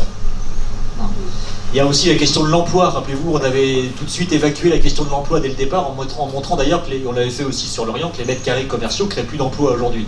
Donc une fois qu'on a évacué l'affectif et puis le faible impact sur l'emploi, ce qui est important, c'est d'avoir vraiment des critères objectifs pour pouvoir juger les projets. Et là, la notion d'observation dont parle Gilles, elle est essentielle, effectivement. On a eu récemment là, un commerce vacant en périphérie où il y avait à vendre un drive, et donc il y a des frigos dans le commerce, et donc le propriétaire veut vendre à un commerce alimentaire pour rentabiliser pour ne pas perdre pour vendre assez cher. Et donc il y a eu un refus de la mairie, du SCOT, et tout de dire il n'y aura pas d'alimentaire en périphérie. Donc il a mis un panneau devant son commerce en disant l'aglo empêche la création de 50 emplois. Effectivement, l'aglo empêche la création de 50 emplois pour en préserver un nombre beaucoup plus important. Et donc il y a eu là aussi des interventions dans la presse, des élus, pour dire pourquoi on refuse, parce qu'effectivement les gens peuvent se demander mais pourquoi ils refusent qu'un commerce vacant soit occupé par de l'alimentaire en périphérie. C'est d'expliquer la logique, de rappeler le SCOT. Alors, ça fait aussi connaître le SCOT, hein, comme ça le SCOT souvent c'est pas copié, bon maintenant ça commence à rentrer dans le débat public. Bonjour, on ne se voit pas mais... Mais je vous vois. Ah oui? Je ne sais pas par quel miracle. Oui, je vois. Bien. Alors, ce problème des emplois, je ne sais pas ce que je vais dire après, mais c'est vrai qu'il y a une duperie absolument totale. Je siège en CDAC, donc on voit les dossiers un peu de l'intérieur, en tant que PQ, en tant que personnalité qualifiée. À chaque fois, on a effectivement des 50, 60 employés supplémentaires pour la création. Et en général, on compte dans ces 50 ou 60 des gens qui font le déménagement le jour du transfert des commerces. Et ça maigrit à 15 personnes juste après. Quand c'est 15, c'est déjà même beaucoup. Bon. Mais ça, les élus ont souvent la position de dire oui, mais regardez, 50 emplois, sans comprendre effectivement que d'abord, ce sera un transfert et qu'on va les trouver ailleurs et qu'on aura une perte d'emploi, mais ça, c'est parfaitement connu. Ce que je trouve super dans cette étude qui nous a été présentée, c'est le fait qu'au moins vous posez le problème des petites surfaces et notamment des petites boutiques dans les galeries commerciales. Parce que c'est effectivement celles-là qui vont vider les centres-villes. Il faut être convaincu que les grandes surfaces et les hyper, ça correspond à un besoin, on peut discuter de savoir si c'est bien ou si c'est pas bien, mais par contre, toutes les petites boutiques, on retrouve la disparition de ces boutiques et on les voit s'implanter dans les galeries commerciales. Et là, il était important, comme vous l'avez fait, de dire, alors 500... on aurait pu descendre peut-être en dessous, mais j'imagine qu'il y a eu un grand débat avec les élus, parce qu'en général, ça doit faire plutôt 200 mètres carrés maximum, mais bon, c'est déjà un très bon début de au moins poser le problème et de dire qu'il faut arrêter cette hémorragie des boutiques dans les galeries commerciales, parce qu'en fait, d'abord, les grands propriétaires et les grands investisseurs se font un pognon formidable avec ça, ça coûte extrêmement cher en location, et en plus, ça vide les centres-villes. Ouais. Non mais tout à fait, c'était les galeries, ça a été identifié comme un des points importants, d'autant plus que c'est sur l'équipement de la personne, et que l'équipement de la personne c'est la force aussi des centres-villes, et que c'est un secteur qui est en grande difficulté depuis plusieurs années, donc ça, dans un secteur qui baisse, si on est vraiment dans des vases communicants, dans cette logique-là. Juste un point que je voulais rajouter, parce qu'il ne faudrait pas que vous pensiez que, parce que c'est ce qui est parfois reproché, c'est-à-dire c'est un SCOT qui est pour sauver le centre-ville de Lorient. Et en fait, ça a été voté par l'ensemble des communes qui sont loin d'être du même bord politique que le centre-ville de Lorient. Parce que toutes les communes sont concernées. Si vous pouvez remettre la... Je ne sais pas s'il y a encore le diaporama, remettre la carte. Et David, qui connaît bien, va pouvoir vous montrer où est Plouay, la commune de Plouay. Et tout au... Il y a un pôle là au nord du territoire. Et donc cette commune de Plouay, qui est autour de 5 000, 6 000 habitants, a un centre-ville, une centralité, un centre-bourg commercial très important, très dense, qui rayonne sur une zone de chalandise de 20 000 habitants, puisque c'est un ancien chef-lieu de canton, qui a fait une logique de chef-lieu de canton en tout cas, et qui rayonne. Et par contre, il est en ligne directe maintenant avec la zone périphérique que vous voyez en dessous. Et donc, lui, il y a aussi, c'est une commune qui était avant surtout rurale, qui devient périurbaine, comme beaucoup, où il y a des déplacements de domicile travail de plus en plus importants, et puis où il y a cet axe qui a été mis en 4 voies et qui rapproche la commune de la grande zone périphérique. Et donc là, on a un impact aussi direct là-dessus. Et la vacance, il y a sur les centralités, il y a une alliance entre la ville-centre et puis les villes secondaires, les pôles secondaires périphériques, qui disent qu'il faut arrêter parce que nous, notre commerce de centralité, qui fait aussi la vie de communes de 2000 à 10 000, est en train d'être très fragilisé. Donc la prise de conscience, c'est pas qu'un Scott qui est pour le centre-ville de Lorient.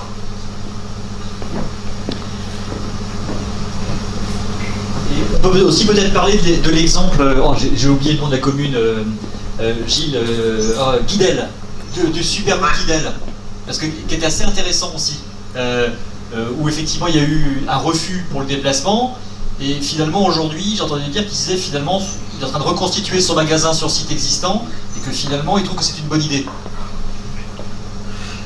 Oui, c'est ça, il reconstitue en centre-ville, et en périphérie finalement il va mettre la partie location de voiture et la partie, je sais plus... Station-service peut-être. Station-service, d'ailleurs c'est un peu bizarre, puisqu'il y a un Lidl à côté, donc finalement la station-service va servir à attirer des clients pour le Lidl à côté. Mais en tout cas, il a renoncé à son projet, enfin il a renoncé de fait, puisqu'il y a eu un vote en CDAC, et puis en CNAC, ça a été confirmé en CNAC. On a eu, dans les refus, on a eu 2 ou 3, je ne sais plus exactement, qui sont allés en CNAC après, avec un refus en CNAC. Également une confirmation, comme le disait David, confirmation en CNAC. Mais bon, il y a eu un petit suspense, c'est un test aussi de robustesse du Scott, parce que on a eu peur que ça passe en CNAC, ce qui aurait ruiné tout le travail qui avait été effectué. Alors par contre, ce qu'il faut dire aussi, c'est que ça ne plaît pas à la grande distribution, et on a un recours de Casino contre le Scott. Incroyable. Casino voulait justement étendre une galerie commerciale, il y a eu un refus, et donc suite à ça, il attaque le Scott sur des critères, d'ailleurs, de manque de dispositions en faveur de l'environnement, ce qui est on est plutôt à la pointe là-dessus, et aussi sur le fait qu'on empêche la liberté du commerce, on empêche le développement du commerce, mais il n'attaque pas sur la question de la condition qui est mise sur les centralités, le taux de vacances dans les centralités. De toute façon, la loi Elan, qui est aujourd'hui applicable, vient renforcer même et confirmer, conforter la position qui a été prise dans le Scott, puisque la loi Elan, justement, met comme priorité, et d'ailleurs dans les critères d'analyse des dossiers CDAC aujourd'hui, il y a le pétitionnaire doit faire la preuve de pourquoi il n'a pas repris des équipements commerciaux vacants. Donc le lien entre urbanisation commerciale et friche qu'on avait fait ici, alors que la loi ne l'avait pas anticipé, la loi le reprend aussi maintenant. Donc on voit bien qu'on est aussi dans le sens de cette histoire-là.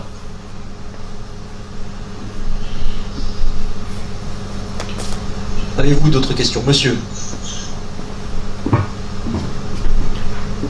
En matière de locaux vacants en centre-ville, quid de la possibilité par des taxes ou de dissuader la possibilité de laisser les locaux vacants trop longtemps, ou d'encourager la reprise ou la location moins chère? Oui, on a eu le débat. Certains voulaient mettre des taxes sur les locaux vacants. Après, le problème est que c'est uniforme sur l'ensemble de la commune et qu'on peut avoir il y a effectivement, comme dans beaucoup de centres-villes, je suppose, des propriétaires de commerces qui ont beaucoup de commerces et qui jouent la rétention, enfin qui attendent, qui ne sont pas pressés de revendre. Il y a aussi des petits propriétaires qui, eux, s'ils sont déjà en difficulté et qu'on les taxe par là-dessus, c'est un peu délicat. Donc on n'a pas, finalement, ça n'a pas été fait localement là d'utiliser les taxes en disant qu'on avait des règles qui étaient fixées. Par contre, ce qu'on a fait, ils ont demandé à l'agence de faire un observatoire des loyers dans le centre-ville. Et on a donc sorti un observatoire des loyers, puis on a montré, en regardant secteur par secteur, enfin, type de commerce par type de commerce, qu'on avait un tiers des loyers qui étaient au-dessus de la moyenne bretonne, qui étaient surévalués. C'était pas la totalité, mais un bon tiers des commerces, un bon tiers des loyers qui étaient au-dessus de la moyenne, mais bon, il y a une régulation qui se fait petit à petit, malheureusement, avec les difficultés, ça commence à baisser, mais il y a une inertie avant que les loyers baissent qui peut pénaliser effectivement les commerçants, puisqu'il y a un temps d'ajustement qui peut être assez long, quoi. Et c'est vrai que la problématique qu'on a avec la taxation sur les locaux commerciaux vacants, c'est ce que dit Gilles, c'est que théoriquement la loi oblige que la taxation s'applique sur l'ensemble de la commune, sur le principe d'égalité des citoyens par rapport à la taxe. Donc il y a eu une demande dans le rapport Cœur de Ville d'avoir une modification, c'est le Code général des impôts qui codifie ça, pour que finalement on puisse appuyer la taxe sur un périmètre de centre-ville qui pourrait être le périmètre prioritaire dans l'ORT par exemple. Je pense que ça va venir. D'ailleurs, Gilles, j'ai vu une commune qui, depuis, a défini elle-même un périmètre et n'applique la taxe que sur le périmètre, elle n'a pas été embêtée. Peut-être que la juriste... Donc jusqu'au jour où, ou jusqu'au jour où pas non plus, c'est possible. Hein, donc voilà. Mais voilà, on est un peu borderline sur ce point. Oui, on a vu dans un précédent atelier que s'il y a beaucoup de vacances en centre-ville, c'est parce qu'il y avait aussi peu de personnes qui y habitaient dans le centre-ville, il y avait beaucoup de logements vacants au-dessus des magasins. Est-ce que c'était le cas de Lorient? Et si oui, est-ce qu'il y a eu aussi une action qui a été menée en faveur de l'habitat? Alors, en fait, on n'a pas à Lorient énormément de vacances de l'habitat en centre-ville. Parce que, comme vous le savez, l'habitat était quand même n'est pas si ancien que ça, puisque ça a été complètement détruit pendant la guerre. Enfin bon, la guerre, c'est pour s'adapter, mais on a quand même eu un centre-ville qui finalement avec peu de vacances, avec aussi une population du centre-ville qui recommence à augmenter. Donc on a les iris du centre-ville quand on regarde l'évolution, parce qu'il y a pas mal de possibilités de construire. Il y a des friches, mais qui sont plutôt, il y a des friches de la Cernam par rapport à côté de la gare. Il y a pas mal d'endroits où des projets de logement ont pu être faits. Et donc, bizarrement, ce qui nous énerve, en quelque sorte, c'est qu'on a un vrai pôle d'emploi dans le centre-ville de Lorient, puisque c'est le premier pôle d'emploi avec 14 000 emplois, et il y a 10 000 habitants dans le centre-ville. Et il y a les équipements, depuis toujours, depuis le maire actuel, Norbert Béthiri, l'ancien maire Jean-Yves Le Drian, ont toujours voulu garder tous les équipements en centre-ville. Donc on a de l'équipement, on a le stade de foot, on a les cinémas, on a etc., le théâtre, on a l'hôpital qui est resté en centre-ville alors qu'il y avait la volonté de le mettre en périphérie, etc. On a les équipements, on a le logement, on a l'emploi et on a quand même un taux de vacances qui monte. Donc après sur Internet c'est dur de jouer, de limiter Internet. Et donc il y a l'action défensive qui est de jouer sur la régulation de la périphérie, et puis l'action offensive qui est d'améliorer les espaces publics, d'améliorer l'animation dans le centre-ville. Mais on n'a pas, par rapport à d'autres territoires, pas tellement de problèmes de vacances des logements. c'est vrai qu'on avait un problème sur les espaces publics, sur la question de la désirabilité du centre-ville qu'on avait mis en évidence dans l'étude aussi, c'est-à-dire comment on donne envie de vivre. Il y a la question de l'habitat, comment on donne envie de vivre et de venir se balader, boire un verre dans le centre-ville, etc. Il y a un enjeu qui était fort sur ce point-là. Est-ce que nous avons épuisé les questions? Est-ce qu'il fait beau à Lorient?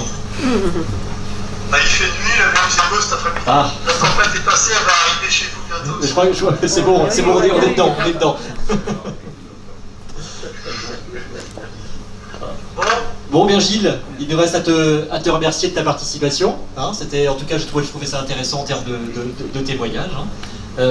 Merci beaucoup à vous. Merci. Bonne continuation pour votre Scott et votre réflexion sur le commerce. Et Kenavo alors.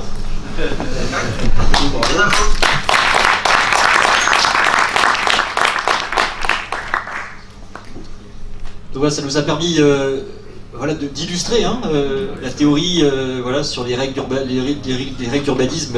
On pourrait en faire des jours et des jours parce qu'on a plein de choses qu'on peut faire.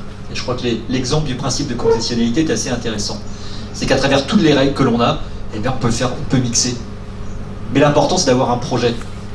Et on voit bien qu'à partir du moment où le projet était défini, et Gilles le disait bien, objectif centralité en introduction, une fois que le projet était défini, finalement il a fallu convaincre, bien évidemment, mais c'est beaucoup plus facile d'écrire des règles lorsqu'on sait où on va. Et je crois que le travail de projet était essentiel. Et puis je rappellerai aussi toute la question de la gouvernance, qui est à mon avis une condition aussi impérative de fonctionnement. Tout ça, effectivement, ça reste à mettre en œuvre à l'échelle du territoire, dans votre SCOT. La loi Elan, j'insiste beaucoup, renforce les moyens de ce côté-là. On a souvent dit qu'en France, il manquait une loi cadre sur l'urbanisme commercial. Je ne pense pas. Je crois qu'aujourd'hui, avec tout ce qu'il y a, on a une boîte à outils qui existe. Il faut juste s'en saisir, définir ce qu'on veut faire ensemble.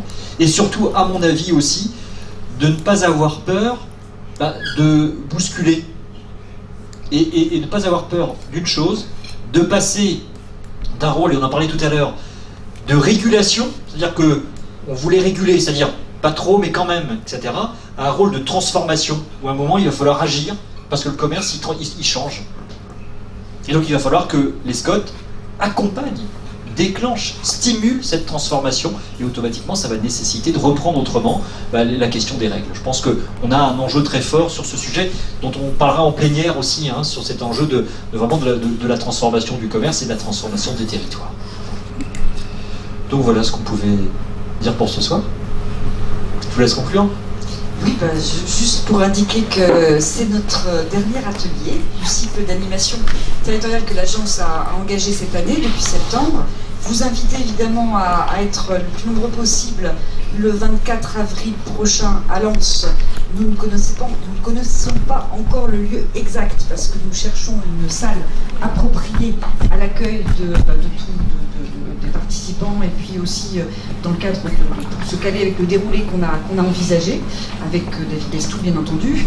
Donc pour restituer les 6 ateliers, les contenus, les interventions des participants, dont vous faites partie aujourd'hui, mais sûrement dans les précédentes réunions.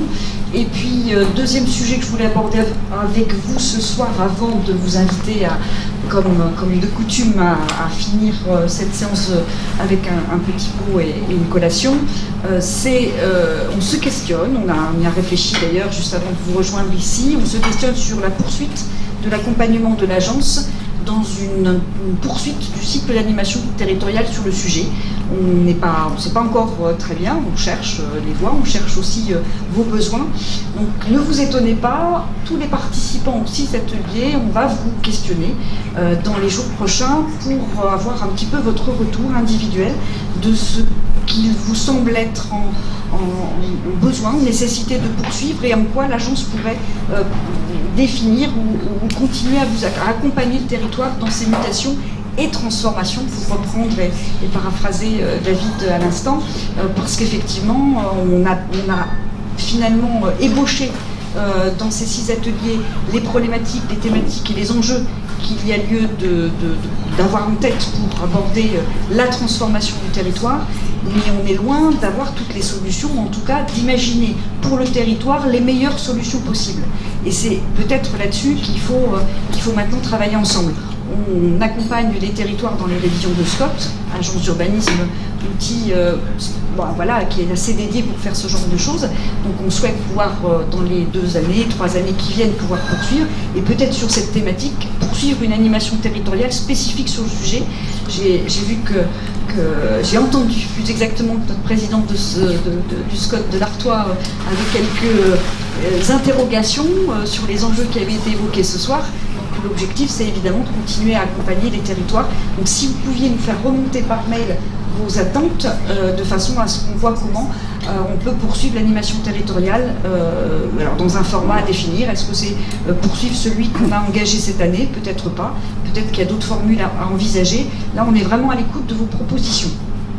Et on essaiera de les satisfaire en mettant en place un nouveau programme de rencontres et d'échanges. Voilà, je vous remercie de votre participation sur ces 6 ateliers et de vous retrouver le plus nombreux possible le 24 avril prochain. Merci à vous. Merci.